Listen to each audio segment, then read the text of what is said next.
ዋናው መጀመሪያ አቂዳ ነው። ከሁሉም በፊት አቂዳ የሁሉ መነሻ ነው እንደሚታወቀው። አላህ ሱብሓነሁ ወተዓላ ልጆቹን አደራ ነው ያለው። ሰው ለልጁን አደራ ተብሎ ይነገራል። አላህ ግን ዩሲኩሙላሁ ፊ አውላዲኩም ማለት ገንዘብ ላወቀበት ትልቅ ኃይል ነው፣ ደግሞ ላወቀበት አደጋ ነው። አንዲት ሴት ጥፋት ላይ ካለች ይጠየቃሉ። አባቷ ለምን አገባኝ ካለ ወንድም እሱስ አንተ በወንድምነት ምን ሰርተሃል ይላል። ገንዘብ ማግኘት አለብኝ የሚለው ሁሉም ሰው ይስማማል። ግን ገንዘብ ምን ታረግበት ነው የሚባለው ላይ በአብዛኛው አያውቅም። አላህ ሱብሓነሁ ወተዓላ የሰው ልጅ ለራሱ ብቻ ሲያስቡ ብቻ ሳይሆን መኖር ያለበት ኩንቱም ኸይረ ኡመቲን ኡኽሪጀት ሊናስ ማለት ነው። ዱርዬው አባቱ ብዙ ገንዘብ ቢያወርሰው ስንት ህንፃ ቢያወርሰው አቦ የሽማግሌ ሄደ በቃ ተገላገል ነው የሚለው ማለት ነው። እነሱ ይወዱት እነሱ ያከብሩት የነበረ እነሱ ይንከባከቡት የነበረን ሰው መንከባከብ መውደድ አንዱ ነው።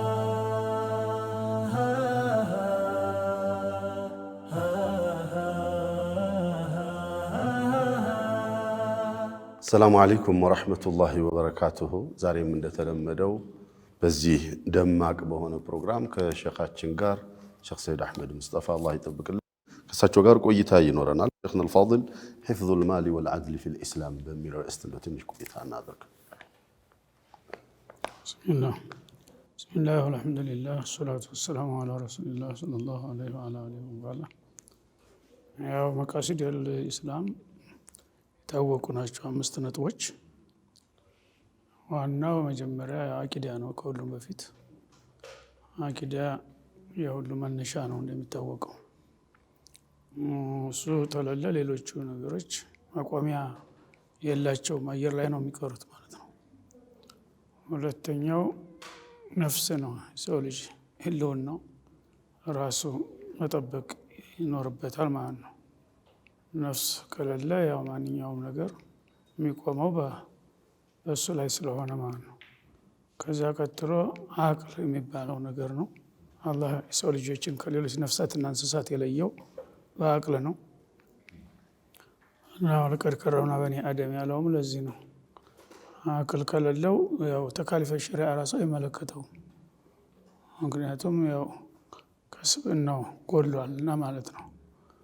እዛ ቀጥሎ ያው ገንዘብ የሚለው ነገር ይመጣል ማለት ነው። ገንዘብ ያው እንግዲህ የሰው ልጅ ዋና የደም ስር ነው። ያለ ገንዘብ መኖር አይቻልም፣ ምንም ነገር ማድረግ አይቻልም። ሌላው እርድ የሰው ልጆች ክብራቸውን መጠበቅ አለባቸው። ኢስላም በእነዚህ ነጥቦች ላይ ነው የሚሽከረከረው። እነዚህ ነገሮች እንዲከበሩ ይፈልጋል ማለት ነው። እነዚህ ነገሮች ሲከበሩ ሚዛኑ ትክክል ይሆናል። ላተዝሊሙን ወላ ተዝለሙን እንዳለው መበደልም መበደልም አይኖርም ማለት ነው። እነዚህ ነገሮች ግን ሲጓደሉና ሲሳከሩ ያው ፈውዶ ይመጣል። ስለዚህ ገንዘብ አሁን የተነሳው ነጥብ 2 ስለሆነ ገንዘብ ትልቅ ነገር ነው። አላህ ሱብሓነሁ ወተዓላ ስለ ጂሃድ ባነሳ ቁጥር ቃቲሉነ ፊ ሰቢሊላሂ ቢአምዋሊሂም ወአንፉሲሂም ይላል። አምዋልን ያስቀድመዋል እንደውም። ምክንያቱም ያለ ስንቅና ያለ ትጥቅ ዝም ብለህ ባዶ እጅህን ብትሄድ ትግል ውጤቱ የታወቀ ነው። ገንዘብ ሁልጊዜ ወሳኝ ነው። ለዱንያ ብቻ ሳይሆን ለህልውና ብቻ ሳይሆን የዲኑም መሰረቱ ገንዘብ ነው። ማነፋአኒ ማሉ አቡበክር አሉ ረሱል ዐለይሂ ሰላም። ማንም ገንዘብ ሁሉም ሰሃቦች ባላቅባቸው ያው ተሳትፎ ያደርጋሉ፣ አስተዋጽኦ ያደርጋሉ፣ ይሰራ ይወደራ። ግን አቡበክር እሱ ገንዘብ የጠቀመኝን ያህል ለዓላማ መሳካት ማንም አልጠቀመኝም አሉ ማለት ነው። ገንዘቡን እንግዲህ በትክክል አላህ በሚወደውና በሚፈቅደው መንገድ ከስቦና ሰብስቦ እንደገና ጌታ በሚፈልገው መንገድ ካዋለ ይህ ሰው ትልቅ ለኢስላም አለኝታ ነው ማለት ነው። እና ገንዘብ ላወቀበት ትልቅ ኃይል ነው፣ ደግሞ ላወቀበት አደጋ ነው። እነማ አምዋሉኩም ወአውላዱኩም ፊትና እንዳለው መጀመሪያም ዝም ብሎ በሐራም ያግበሰብሰው ከሆነ እሳት ነው የሚሰበስበው። እንደገና ያላግባብ ታወጣው ደግሞ የባሰ ነው። ያው በሌላው ሐዲስም ለን ተዙላ ቀደመ አብዲን ሐታ ይስአል አን 40 እንደተባለው እዛም ላይ ይህን ነው ትኩረት የሰጠው ማለት ነው። አንድ ሰው ያው ኬላ ማለፍ አይችልም። ፍተሻ 4 ጥያቄዎችን ሳይመልስ አን ዑምሪሂ ወአን ሸባቢሂ ወአማሊሂ ሚን አይነ እክተሰበሁ ወፊማ አንፈቀሁ የሚለው ሐዲስ ራሱ ገንዘብ ላይ ሁለት ጥያቄ አመጣበት። ሌሎቹ ነጠላ ናቸው። ገንዘብ ላይ ሚማ እክተሰብ ተየት እንዳመጣው ወዴት እንዳወጣው ሁለቱም ይጠየቅበታል ማለት ነው። ስለዚህ ገንዘብን አላህ ሱብሓነሁ ወተዓላ ቁርአን ላይ በጣም በብዙ ቦታ ነው ያው ላወቀበት ትልቅ መሳሪያ ነው። ካልሆነ ደግሞ ትልቅ አደጋ ፈንጂ ነው ራሱ ማለት ነው። እና በገንዘብ ዙሪያ አወጣጡን አለዚነ ኢዛ አንፈቁ ለም ይስሪፉ ወለም የቅቱሩ ወካነ በይነ ዛሊከ ቀዋማ ይላል። ወላ ቱስሪፉ ኢነላሀ ላ ዩሒቡል ሙስሪፊን ይላል። እንዲሁም ደግሞ ኢነል ሙበዚሪነ ካኑ ኢኽዋነ ሸያጢን ወካነ ሸይጣኑ ረቢ ሱብሓነላህ። ገንዘብን ተማገኘቱ መጠበቁ ነው የሚከብደው። ማስተዳደር መቻል ማስተዳደር ያልቻለ ሰው ባይኖረው ይሻላል። እና እነዚህ ሁሉ አያቶች የሚያመለክቱት ገንዘብ የደም ስር መሆኑን ለዲንም ለዱንያም ወሳኝ ነው። እሱን ሁልጊዜ መጠበቅ እስላም ትልቅ ትኩረት ሰጥቶታል ማለት ነው። አቅልም እንደዛው። አቅል ሰው ራሱ ሌላ ፍጡር የተለየው በአቅል ነው። አቅልን የሚያበላሽ ነገር እንዳይመጣ ይጠብቃል ማለት ነው። የሚያሰክሩ ነገሮች፣ የሚያደነዝዙ ነገሮች፣ የተለያዩ ነገሮችን ሰው አቅሉን መጠበቅ ግዴታው ነው። አቅል ከሌለው ያው ከእንስሳ የተለየ ስለማይሆን ማለት ነው። በዚህ መሰረት ሸሪዓተል ኢስላም እነዚህን ነገሮች በጣም እንክብካቤ እንድናደርግና በጥንቃቄ እንድንጠቀምባቸው ነው የሚመክረውና የሚያስተምረው። በመሆኑም በአሁኑ ጊዜ የምታዩት ነው። ሁሉም ነገር ተጠቃሎ ገንዘብ ላይ ይስማማል ሰው። ገንዘብ ማግኘት አለብኝ የሚለው ሁሉም ሰው ይስማማል። ግን ገንዘብ ምን ታደርግበት ነው የሚባለው ላይ በአብዛኛው አያውቅም። እና ብዙ ገንዘብ ያላቸው ደግሞ እንደ ሰካራም ነው የሚሆኑት። ሱስ ይሆንባቸዋል መሰብሰቡ ራሱ። እና ይህን ያህል ዛሬ ለምሳሌ 2 ሚሊዮን አስገብቶ ከሆነ ነገ ደግሞ ከዚህ መጨመር አለብን ነው የሚለው። ብቻ መምጣቱን ከየትም ይምጣ የትም ፍጪው ዱቄቱን አምጪው በሚለው መርህ ገንዘብ መሰብሰብ ተገንዝቦ ተሰብስቦስ ምንድን ነው የሚሆነው የሚለው መሽሩዕ የለውም። መጀመሪያው ገንዘቡ ይህን ያህል አንድ ህንፃ ሰራ፣ አንድ ህንፃ ብቻ ምን ያደርጋል? 2 እንኳን መሆን አለበት ይላል። 2 ከሆነ 3 ለየም ለአብነ አደም ሱብሓነላህ አብነ አደም ለው ኡቲየ ዋዲን ሚን ዘሀብ ተቃለ ለው ካነ ዋዲያ ፓይንም ያህል ወንዝ ሞልተህ ብትሰጠው አንድ ወንዝ ብቻ እንዴት ይበቃል? 2 እንኳን ቢሆን ምን አለበት? 2 ቢሆን ደግሞ 3 ይላል። ወለን የምለአ ፈመብኒ አደም ኢለ ቱራብ ወየቱቡ ላሁ ዐላ መን ታብ። ሱብሓነላህ። በቃኝ አይልም። በቃኝ የሚለው አፈር ሲበላ ብቻ ነው ማለት። እዛ አለበለዚያ መሰብሰብ ላይ ሁሉ ይስማማል። ገንዘብ መምጣት አለበት። መውጣት ሲባል ግን መነጫረጭ ይጀምራል ማለት ነው። ብዙ ያለው እንደውም የበለጠ ይከብደዋል። አሁን የዋህ ሰው ትንሽ ነገር ካለችው ይፈርድባታል። ወዲያው ሻይ መጠጫ እንኳ ብሎ የያዛትን የባሰበት ስታገኝ ወላላህ ሀብታሙ ግን የለም። ያቺ ከ1 ሚሊዮን 1 ብር እኮ ቢቆጥር 1 ሚሊዮን መባሉ ቀረ ነው የሚለው። 1 ሚሊዮን ሊጎልብኝ ነው እንዴ? ስለዚህ ቁጥሩን መጉደል የለበትም። ቁጥሩ ላይ ነው ትግሉ። ነገ ምን እሰራበታለሁ፣ ምን ያስጠይቀኛል የሚለው ተረስቷል ማለት ነው። ስለዚህ እነዚህን ነገሮች ያው ሰዎች ሊገነዘቡ ይገባቸዋል። እነማ አምዋሉኩም ወአውላዱኩም ፊትና፣ ገንዘቦቻችሁ ልጆቻችሁ መፈተኛ ናቸው ይላል አላህ ሱብሓነሁ ወተዓላ። እና ፈተናውን ያልተወጣ ሰው ዕዳ ውስጥ እየገባ ነው ማለት ነው። የሚበላውንም የማይበላውንም የሚጠቀምበትም የማይጠቀምበትንም ሰብስቦ መጨረሻ ያው ዕዳ ነው። ያ የሰበሰበው ነገር ለማንም ዱርዬ አስረክቦት ነው የሚሄደው። አላህ ይርሐም እንኳን አይልም። በአሁኑ ጊዜ ያለው ዱርዬው አባቱ ብዙ ገንዘብ ቢያወርሰው ስንት ህንፃ ቢያወርሰው አቦ የሽማግሌ ሄደ በቃ ተገላገል ነው የሚለው ማለት ነው። አላህ ይርሐመው እንኳን አይልም። እንደዚህ መሆኑን ተገንዝቦ ሰው ለራሱ በህይወቱ እያለ ጌታ የሚፈልግበትን ነገር አንደኛ ሹክር መመለስ አለበት። እሱ በጉልበቱ በእውቀቱ አይደለም። ስንት ታታሪ ሰዎች አፍተጅ ይኖራሉ። ስንት የጉልበት ሰራተኞች ማንም ሰው የበለጠ የሚለፉት እነሱ አይደሉም። የሚሰጣቸው ግን ዝግባ እራት የማይበቃ ነገር ነው። ሌላው ግን ተንኮል ተምሮ በአሁኑ ጊዜ አካዳሚክ ተምሬያለሁ ምናምን ይላል፣ ወንበር ላይ ይቀመጣል። ተንኮል ብቻ ነው፣ ሰው ማታለል ብቻ ነው። በዛች በተማራት ነገር ሰው እንዴት እንደሚያጭበረብር እንዴት እንደሚያምታታ እንትን ይላል። ያለው ገቢው የሱ ነው ትልቁ ማለት ነው። ይሄ ዓላማውን የሳተ ጉዞ ነውና ከዚህ አይነት አካሄድ ለመዳን እስላማዊ እሴታችንን ማስገንዘብ አስፈላጊ ነው ነው ዋናው ነገር። አድሉ አለው ገንዘብ መሰብሰቡ እንዳለ ሆኖ መጠበቁም እንዳለ ሆኖ ገንዘብ ሲኖር ቤተሰብ አብሮ አለ፣ ማህበረሰቡ አብሮ አለና አንዱ አድሏንም እዛ ጋር ተያይዞ ዳሰስ ነው። አዎ አድሉም ነው። ምክንያቱም አላህ ለአንድ ሰው ወይም ለአንድ ጅሃ ገንዘብ በሚሰጥበት ጊዜ ለሱ ብቻ አይደለም እኮ የሚሰጠው ለማህበረሰቡ ነው። አንድ ሀብታም አንድ አካባቢ አለ ማለት ያ ሀብታም ወኪል ነው ለአላህ። በሱ አማካይነት ያለውን ገንዘብ አንተም ብላ ለሌሎች ማካፈል ብሎ ነው የሚሰጥህ እንጂ ለአንተ ብቻ አይደለም የሚሰጥህ። መጃአለኩም ሙስተኽለፊ ወኪል ነህ አንተ፣ ወኪልነት ነህ። ለምሳሌ አንድ ሰው እንደው ግለሰብ እንኳን አምኖህ በአሁኑ ጊዜ አንዳንዶቹ ሸኾችን አምነው እስቲ እንደው ለሚገባው ሰው ስጡልኝ ብለው የተወሰነ ገንዘብ ይሰጣሉ። ያን ተቀብለው የማይሰጡ አሉ። እና እንኳን ያመጣሃትን ያውቃለሁኝ ይላል ማለት ነው። ስለዚህ አንተም ብላ ሌሎች ማካፈል ብሎ ነው አንድ ሀብታም ሀብት ሲሰጠው ማለት ነው። ያንን አንተ ብላ ያለችውን ተቀብሏል፣ ችግር የለውም ሌላውም ክቶ እባክህ ይልሃል ማለት ነው። እና አዳላ የግድ ነው። በገንዘብ እጃቸው ያለው ገንዘብ ወአንፊቁ ሚማ ጀዐለኩም ሙስተኽለፊን ይላል። ሙስተኽለፊን ወኪል ናችሁ ነው እኮ እያለ ያለው። አከፋፈል ብሎ የሰጡን ነገር እንደገና ወደ ኪስ አስገብተህ ቁጭ ትላለህ። ይሄ በጣም ከባድ ነው።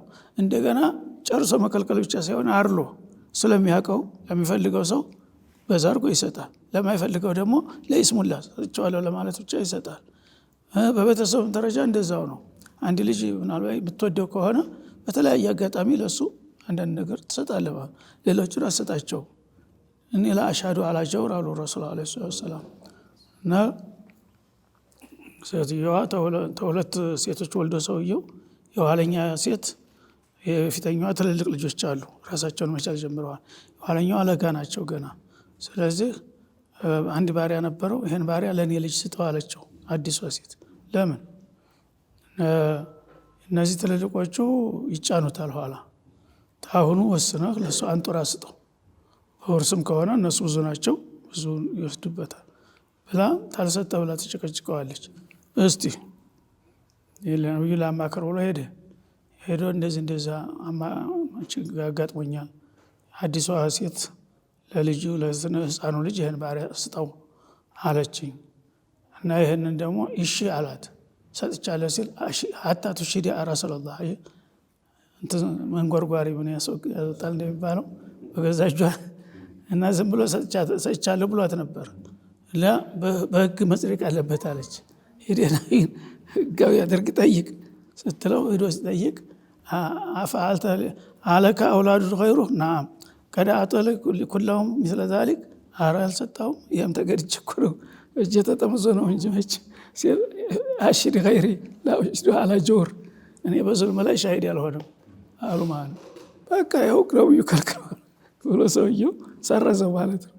ይሄ እንግዲህ ምንድን ነው? የአንድ ሰው ቤተሰብ እንኳ ቢሆን ልጆች አቀራረባቸው ይለያያሉ። አንዳንድ ቅን ልጅ አለ የሚታዘዝልህ የምትወደው፣ አንዳንዱ ደግሞ ዝም ብሎ ይሆናል ማለት ነው።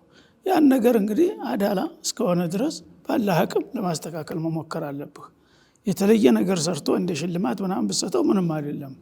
ግን አንተ ዝም ብለህ ያለምንም አገልግሎት ወይም በሌሎች ተጽዕኖ ላይ ወድቀህ እንደዚህ አድርጌ ለአንዱ ስትል አንዱ ታልክ ቅራኔ ነው የምትፈጥረው በልጆች መካከል ማለት ነው። እሱን ይወደዋል፣ እሱ እንዲያደርግልታል። ልክ የነቢዩ ዩሱፍና የወንድሞቹ ጉዳይ ይመጣል ማለት ነው። በፍቅር እንደ በገንዘብ ብቻ ሳይሆን በአቀራረብ እንኳን አንዱን ቀረብ ስታደርገው ሳይሆን ቅናት ያድርባቸው። እኛን እኮ እንደ ልጅ አይቆጥረንም ይላል ማለት ነው። ይሄ ሁሉ እንግዲህ የማስተዳደር የፍትህና እንትንም ሚዛን መጠበቅ ምን ያህል አስፈላጊ መሆኑን ያሳየናል ማለት ነው። ሸይኹና አልፋዲል አላህ ይቆይልን። የተከበራችሁ የፕሮግራማችን ተከታታዮች ገንዘብን መሰብሰቡ እንዳለ ሆኖ በገንዘባችሁ የአላህ ወኪሎች ናችሁና በተለይ ባለ ሀብቶች ፍትሐውያን ሆኑ፣ ቤትም ውጭም ነው መልእክቱ። አረዋቢጥ ልኡሰሪያ ሸይኹና አልፋዲል ከዚህ ጋር ተያይዞ ቤተሰባዊ ግንኙነት በኢስላም ዝም ብሎ በገዛ ፈቃደኝነት የተመሰረተ ብቻ አይደለም። የፈለከውን ትወዳለህ የፈለከውን ትተዋለህ የሚባል ነገር አይደለም። ከሁቁቅ አለው ዋጅባት አለው። አባትነት ዋጅባት አለበት። ልጆችም በልጅነታቸው ዋጅባት አላቸው። አላህ Subhanahu Wa Ta'ala ልጆቹን አደራ ነው ያለው። ሰው ልጁን አደራ ተብሎ ይነገራል። አላህ ግን ዩሲኩሙላሁ ፊ አውላዲኩም ማለት ልጆች አደራ ናቸው አንተ ጋራ ነው። አባት እናት የቤተሰብ እኔ ስለወደድኩት ሳይሆን ቅድም ሼኽ እንዳሉት አንዱ ስለታዘዘኝ አንዱ እምቢ ስላለኝ ምናምን ሳይሆን ያንተ አደራ ናቸው፣ የምትፈተንባቸው ናቸው። ፊትና የሆኑ ልጆች ሊመጡ ይችላሉ። ኒዕማ የሆኑ ልጆች ሊመጡ ይችላሉ። ጥሩ አድርገህ ተርቢያ አሳድገህ ጥሩ ሆነውልህ ካሳደግካቸውም አልሐምዱሊላህ አጅር ታገኛለህ። ችላ ብለሃቸው ከተበላሹ ደግሞ አንተም እነሱ ጋር ተጠያቂ ነህ። ወረደ ፊል አثር أن በአንዲት ሴት ልጅ ምክንያት 4 ወንዶች አላህ ፊት ሊጠየቁ ይችላሉ። 4 የወንድ ክፍሎች። ዋናው አባት ነው፣ ባል ነው፣ ወንድም አለ፣ ልጅ አለ። እነዚህ ሁሉ በድርሻቸው አንዲት ሴት ጥፋት ላይ ካለች ይጠየቃሉ። አባቱ አለ ምን አገባኝ ካለ ወንድም እሱስ አንተ በወንድምነት ምን ሰርተሃል ይላል። ስለዚህ ይሄ ረዋቢጥ አልኡሰርያ ባልና ሚስት ሲሆን ወለሁነ مثل الذي عليهن ነው እኮ የሚለው አላህ። እሷም የራሷ የሆነ ግዴታ አለባት፣ እሱም የራሱ የሆነ ግዴታ አለበት።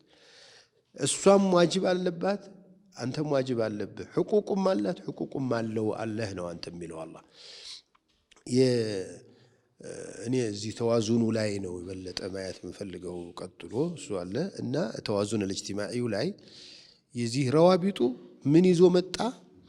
ተዋዙን እንድናደርግ መጀመሪያ የሰው ልጅ ራሱን ለመጠበቅ የግድ ነው። ራሱን እንዲጠብቅ ታዟል። ቁ አንፉሰኩም እነ لنفسك عليك حقا ሁላችሁ ለን ተዙላ ቀደመ ዓብዲን። ይሄ ሁሉ ያንዳንዳችን ራሳችን ተጠያቂ ሆነ ስለ ራሳችን። አዎ ራሳችንን በሚጎዳ ነገር እንዳናስቸግር፣ በሚያጠፋት ነገር እንዳንጎዳ፣ ማዓሲ አላህን በሚያስቀይም ነገር ላይ እንዳናስገባ፣ እንዳናስርባት፣ እንዳንገላት። ከዚያስ የኛ ብቻ አይደለም ደግሞ እነመል ሙእሚኑነ ኢኽወቱን ወንድማማቾች ናችሁ። እንኳንስ የዘሩ የእናትህ ልጅ አባትህ ልጅ አይደለም በኢማን እንኳን አንተ ጋር የተገናኘ ሁሉ لابد أن تحس بإحساسك تتألم بألمه يسون هممي للتل يسون شجري للتل. مثل المؤمنين في توادهم. الله سبحانه وتعالى يسوي اللج لراسه بتشاس أسبه بتشاس هم منور يلبت. كنتم خير أمة أخرجت للناس مالتنا أخرجت للناس مالتكو لنفع الناس لقضاء لحاجات الناس للوقوف مع الناس. انسسا بتشانه لراسهم يسبوا مالتنا. توازن الاجتماعي بأند بكل لا بتشا بدم بهده ليلاهم بكل لتقودا يقباهم يراسهن انت نالب ولنفسك عليك حقا وإن لأهلك عليك حقا وإن لجسدك عليك حقا يالك يانداندو لتادرساتشو يقبال مالتنا ونا يتوازن الحقوق ካልጠበቅነ የቤተሰብ ምስረታው ራሱ ሊጎዳ ይችላል። አንዳንዱ ሚስቱን በጣም ያንደላቀቃል፣ ልጆቹ ላይ ደንታ የለውም። አንዳንዱ ደግሞ ሚስቱን እንዳለ የተዋቸውና ሚስቶቹን ልጆቹ ጋር ብቻ የሚያተኩር ሰው አለ። አንዳንዱ ለእናቱ እንጂ ለአባቱ ምንም አይመስል በቃ ባዕድ ከሷ ብቻ የመጣ የሚመስለው ሰው አለ። ተዋዙነ الاجتماعي ያስፈልጋል። ነብዩ አለይሂ ሰላቱ ወሰለም حق الناس بحسن صحابتي أمك ሶስተኛ አራተኛ ثم أبوك ثم الأدنون فالأدنون እኮ ቀጥሎ አለ ሐዲሱ ላይ እኮ። ከዚያ ቀጥሎ ያለም ዘመድ የዚሁን ያህል መብት አለው። الخال بمنزلة الأم عم الرجل يسين وأبيه አክስት እንደ እናት ትቆጠራለች። የሆነ ሰው አጎቱ ማለት አባቱ ማለት ነው። ረሱል አለይሂ ሰላቱ ወሰለም እኮ የአባትን ውለታ ከማክበር አንዱ የእናትን ውለታ ከማክበር አንዱ እነሱ ይወዱት እነሱ ያከብሩት የነበረ እነሱ ይንከባከቡት የነበረን ሰው መንከባከብ መውደድ አንዱ ነው። ስለዚህ ኢስላም አንተ ላይ የጫነብህን ነገር በሙሉ ልወጣለሁ ካልክ ብዙ አጋጣሚዎችን ነው የምትዳስሰው እንጂ ዝም ብለህ ለአንድ ብቻ አንዳንዱ እኮ የብረት አጥር ያጥርና የሾህ አጥር ያጥርና እዚህ ጉረቤቱ እንኳን ማን እንደሆነ አይተዋወቅም። ወንድምና እህቶቹ መንደር ለመንደር መከራ እያዩ የተቸገሩ የተራቡ እሱ ሰማይ ጠቀስ ፎቅ ይሰራል። ግንኙነቱ ከነሱ ጋር የለም። እንዲያውም ሰፈር ይቀይራል። ገንዘቡ ትንሽ ጨመር ሲያደርግለት እዚህ ድሃ ሰፈር ተፈጥሬ እያለ ቀይሮ ይሄዳል። ለዚህ ነው ተዋዙን ያስፈልጋል ሁላችሁም የሚለው ኢስላም። ርዕሱ ሰፊ ነው። የተከበራችሁ የፕሮግራማችን ተከታታዮች መሻይኾቻችንም እውቀታቸው ባህር ነው፣ ሰፊ ነው። በዚህ በአጭር ደቂቃ ግን እነዚህን ታላላቅ ርዕሶችን መዳሰስ ይከብዳል። ለጥቆማ ያህል ነው። የተከበራችሁ የፕሮግራማችን ተከታታዮች የዛሬው ፕሮግራም እዚህ ላይ ያበቃል። በሚቀጥለው ፕሮግራም በሌላ ርዕስ እስክንገናኝ ሰላሙ አለይኩም ወራህመቱላሂ ወበረካቱሁ።